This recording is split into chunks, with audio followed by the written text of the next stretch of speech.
드디어 복된 날입니다. 오늘은 역대하 32장 1절에서 23절 말씀을 살펴보겠습니다.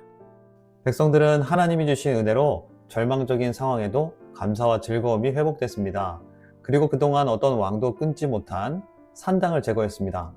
히스기야 왕은 율법대로 예배 시스템을 재정비하고 백성들에게 11조와 헌물을 명령했습니다. 백성들은 이 말씀에 순종했고 백성들의 헌신을 담을 창고를 만들며 예배 시스템 확립을 하였습니다. 성경은 왕의 이 모든 일이 하나님께 충성됐다고 말씀합니다. 1절입니다. 이 모든 충성된 일을 한 후에 아스르 왕 사네립이 유다에 들어와서 견고한 성읍들을 향하여 진을 치고 쳐서 점령하고자 한지라. 이전의 왕들과 같이 왕이 하나님을 찾고 잘 섬기고 있더라도 주변 나라가 쳐들어오는 일은 있었습니다. 그때 왕이 하나님을 찾았는지 그렇지 않은지에 따라서 평안을 누리거나 평안을 잃었습니다. 하나님은 그 두려운 상황에 하나님을 찾으면 더욱 견고하게 나라를 세워가셨습니다. 하지만 이번 적은 이전에 남유다를 위협했던 나라들과 차원이 다릅니다. 제국입니다. 주변 국가들을 모조리 멸망시키고 당대 최강국이 된 아수르 제국이 공격해왔습니다. 평행 본문인 열왕기하 18장 7절에는 히스기야 왕이 하나님을 찾고 하나님 보시기에 정직하게 행하여 아수르 왕에게 반기를 들었다고 말씀했습니다. 여호와께서 그와 함께 하심에 그가 어디로 가든지 형통하였더라. 저가 아수르 왕을 배반하고 섬기지 아니하였고. 이때가 18장 13절에는 히스기야 왕 14년째 해였다고 말씀합니다. 6월절에 은혜를 지키고 13년 정도가 지난 후입니다. 아수르 왕 사네립은 유다를 점령할 수 있을 거라 생각하고 진을 쳤습니다. 한편 열왕기하의 말씀은 본문 말씀과 차이가 있습니다. 아수르가 1차로 남유다의 많은 성읍들을 점령하고 라기스에 있었습니다. 히스기야 왕은 많은 은금을 내어주며 돌아가 달라고 한 굴욕적인 사실을 기록하고 있습니다. 그러나 아수르는 돌아가지 않았고 오히려 2차로 더 많은 군대를 보내서 예루살렘을 점령하고 했습니다. 이 중에서 역대하는 히스기야의 굴욕적인 내용은 제외하고 2차 침공에 대한 내용만 의도적으로 기록했습니다.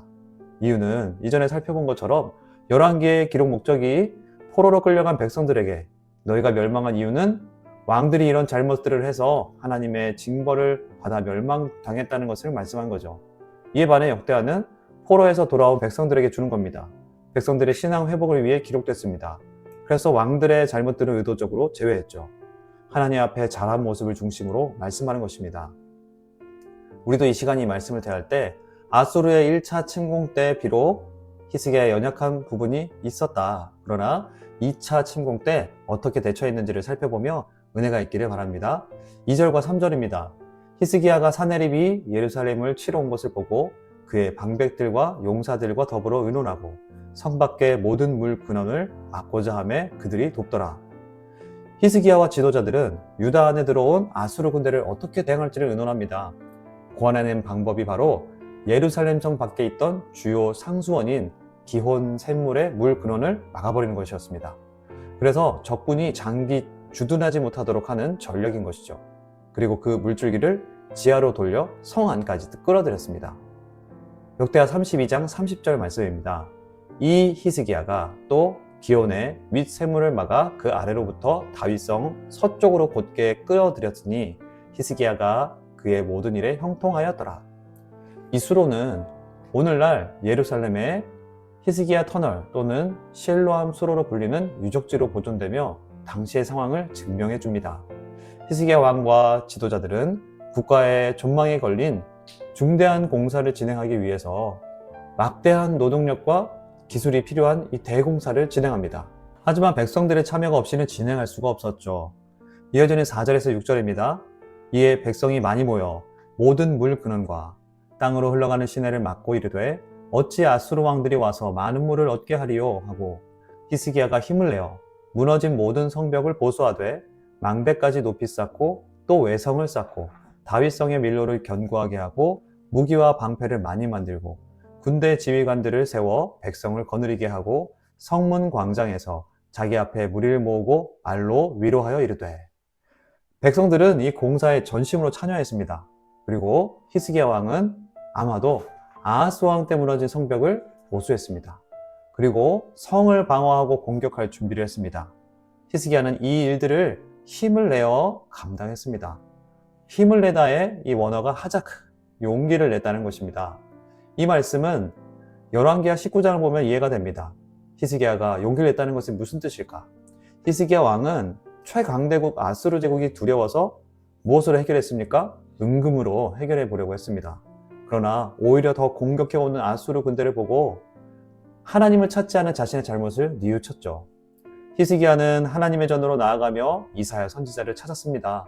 이사야는 두려워 말고 하나님께서 승리를 줄 것을 믿으라고 말합니다. 히스기야는 이에 하나님을 온전히 신뢰하며 용기를 내게 된 것이죠. 역대와 역사에서 반복되는 사실은 아무리 두려운 군대가 찾아와도 결국 하나님을 찾는 자에게 하나님이 힘과 용기를 주신다는 사실을 재확인하게 하는 말씀입니다. 히스기야는 나라의 통치자로서 성문 광장에서 백성들을 위로합니다. 7절에서 8절 말씀입니다. 너희는 마음을 강하게 하며 담대하고 아수르 왕과 그를 따르는 온 무리로 말미암아 두려워하지 말며 놀라지 말라. 우리와 함께 하시는 이가 그와 함께하는 자보다 크니 그와 함께하는 자는 육신의 팔이요 우리와 함께 하시는 이는 우리의 하나님 여호와시라. 반드시 우리를 도우시고 우리를 대신하여 싸우시리라 하매 백성이 유다 왕 히스기야의 말로 말미암아 안심하니라. 히스기야는 하나님이 주신 용기로 담대함을 얻었습니다. 이제 백성들에게 하나님이 주신 마음을 전했습니다. 강하고 담대하라. 두려워하지 말며 놀라지 말라. 하나님이 우리와 함께 하신다. 하나님이 우리 대신에 싸우신다. 백성들은 어땠습니까? 왕의 말을 듣고 안심합니다. 히브리어 샤아는 의지하다, 기대다, 즉 안정감을 얻게 되었다는 것입니다. 이들이 아무리 수로를 막았다 하더라도 하나님이 지켜주셔야 안정감을 얻는 것이죠. 히스기야 왕은 하나님께서 주신 용기를 그대로 전했습니다. 은혜는 이것입니다. 우리가 받은 은혜를 전하는 것입니다. 하나님이 우리에게 용기와 은혜와 기쁨과 즐거움과 물질의 복을 주시는 것은 무엇 때문입니까? 이것을 흘려보내라고 주시는 것입니다. 그래서 하나님의 크고 놀라우심을 함께 나누고 보라는 것이죠. 우주적인 차원에서 우리에게, 우리 공동체에게 은혜를 주시는 것입니다. 나 한 사람만을 위한 것이 아니라는 거죠. 이어지는 9절에서 19절까지는 아수르 왕과 신하들이 예루살렘에 와서 남유다 왕 히스기야와 백성들에게 외치는 말씀들입니다. 9절에서 11절입니다. 그 후에 아수르 왕 사네립이 그의 온 군대를 거느리고 라기스를 치며 그의 신하들을 예루살렘에 보내어 유대 왕 히스기야와 예루살렘에 있는 유다 무리에게 말하여 이르기를 아수르 왕 사네립은 이같이 말하노라. 너희가 예루살렘에 애워싸여 있으면서 무엇을 의뢰하느냐? 히스기야가 너희를 꾀어 이르기를 우리 하나님 여호와께서 우리를 아수르 왕의 손에서 건져내시리라 하거니와 이 어찌 너희를 주림과 목마름으로 죽게 함이 아니냐? 12절에서 19절까지 아수르 왕 사네립은 예루살렘을 포위한 후 신하들을 보내 유다 백성들에게 항복을 촉구합니다. 그리고 히스기야 왕과 하나님의 능력을 조롱하게 했습니다. 이와 같이 그들은 백성들을 두려움에 빠뜨렸던 것이죠. 하지만 히스기야와 선지자 이사야는 그들의 말을 무시하고 하늘을 향하여 부르짖어 기도합니다. 20절부터 23절까지 말씀입니다. 이러므로 히스기야 왕이 아모스의 아들 선지자 이사야와 더불어 하늘을 향하여 부르짖어 기도하였더니 여호와께서 한 천사를 보내어 아수르 왕의 진영에서 모든 큰 용사와 대장과 지휘관들을 멸하신지라. 아수르 왕이 낯이 뜨거워 그의 고국으로 돌아갔더니 그의 시내 전에 들어갔을 때 그의 몸에서 난 자들이 거기서 칼로 죽였더라.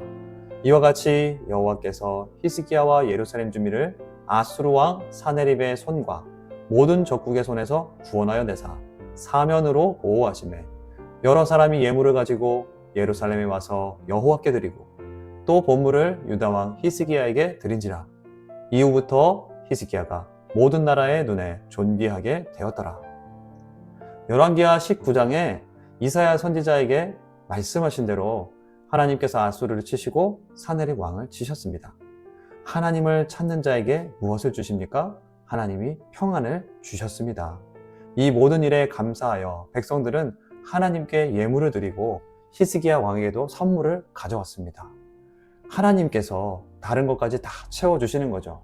그리고 하나님은 히스기야를 여러 나라에서 존경을 받게 하셨습니다. 말씀을 정리합니다.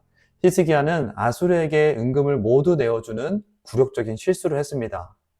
하지만 인간의 방법으로는 어떤 적군도 이길 수 없음을 깨달았습니다. 히스기야는 다시 하나님을 찾았습니다. 중요한 것은 이것입니다. 하나님이 아닌 다른 것을 찾았다 할지라도 그것이 아닌 것을 알고 하나님을 다시 찾는 것입니다. 결국 히스기야는 하나님이 주신 용기로 두려운 상황을 이겨냈습니다. 하나님은 포로귀한 다음 세대에게 말씀하십니다. 주변의 강대국들이 언제 침략해 올지 모르는 지금의 때에 어떤 강대국이 쳐들어온다 할지라도 하나님을 찾고 용기를 얻으라 말씀하십니다. 백성들이 하나님으로 인해 안심했던 것처럼 하나님께 기대라고 말씀하십니다. 하나님은 오늘 우리에게도 말씀하십니다. 우리에게도 아수르 제국과 같은 세상의 큰 문제와 영적인 시험이 찾아올 때 무엇을 찾느냐 말씀하십니다. 어디서 용기를 얻고 담대하게 살아가고 있느냐고 말씀하십니다. 그러나 무엇을 찾았던지 간에 그것에서 돌이켜 주를 찾고 주께 부르짖는 자의 음성을 들으신다고 말씀하십니다. 그러면 주 안에서 안심을 얻는다. 내가 너와 함께하여 일한다. 이 말씀을 붙들고 승리하시기를 바라고 축복합니다. 이 시간 함께 기도하겠습니다. 은혜 받은 이후에 우리에게 아수르와 같은 큰 문제와 영적인 시험이 찾아올 때 하나님이 아닌 다른 것을 신뢰하고 붙들었다면 돌이킵시다. 아버지 안에서 참된 안심을 누리길 위해 기도하기를 원합니다. 또한 지금 내게 온 이 문제와 시험을 통해서 하나님께서 채워주시려는 것이 무엇일까? 믿음의 눈으로 볼 수 있게 위해 기도하며 나아가겠습니다.